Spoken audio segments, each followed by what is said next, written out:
Hello, good morning সবাইকে। এখন বাজে সকাল 5টা আর উঠে পড়েছি আজকে একটু তাড়াতাড়ি। বেরোবো, এক জায়গায় যাওয়ার আছে। চলো গুছিয়ে রেডি হয়ে বেরিয়ে নিই রাস্তায়, তারপর তোমাদেরকে বলবো যে কোথায় যাব আজকে। এই যে আমরা গুছিয়ে বেরিয়েও পড়েছি রাস্তায় যাবার জন্য। আমাদের বেরোতে বেরোতে প্রায় 6:30 বেজে গেছিলো। আর আমাকে জিজ্ঞাসা করছে সমস্ত কিছু গুছিয়ে নিয়েছে তো? আমি বললাম হ্যাঁ, সমস্ত কিছু গুছিয়ে নিয়েছি, যাব অনেক দূরে। আমি বললাম তাড়াতাড়ি চলো, দেরি হয়ে যাচ্ছে। তারপর এই যে বেরিয়ে পড়েছি রাস্তায়। হ্যাঁ, তোমাদেরকে তখন বললাম এক জায়গায় যাবো, চলো এবার বলি কোথায় যাব। আছে আমার ডক্টর চেক আপ, আমরা যাব সেখানে কৃষ্ণনগর থেকে একটু ভেতরে। এই যেটা হচ্ছে কৃষ্ণনগর হাট। জানো তো, আমি যাই প্রত্যেকবার দেখি কি সুন্দর লাগে। রাস্তার ফুটপাত দিয়ে লোকজন দোকান পেতে বসে আছে, কত জামা কাপড় দেখো তোমরা।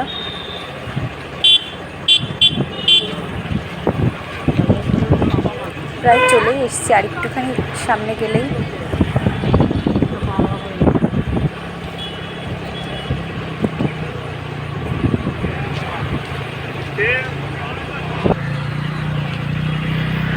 এটা হচ্ছে কৃষ্ণনগর রেলগেট, আর একটু সামনেই চলেই এসেছি প্রায়।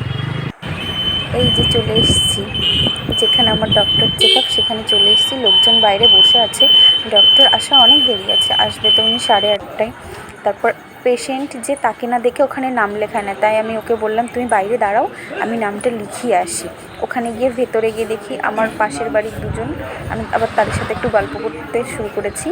আর বাইরে এসে দেখি উনি পাখিদেরকে বিস্কিট খাওয়াতে লেগেছেন। এই যেখানে 3-4টে পাখি ছিল, বিস্কিট ভেঙে ভেঙে দিচ্ছে পাখিদেরকে, আর ওরা সেটাই খাচ্ছে।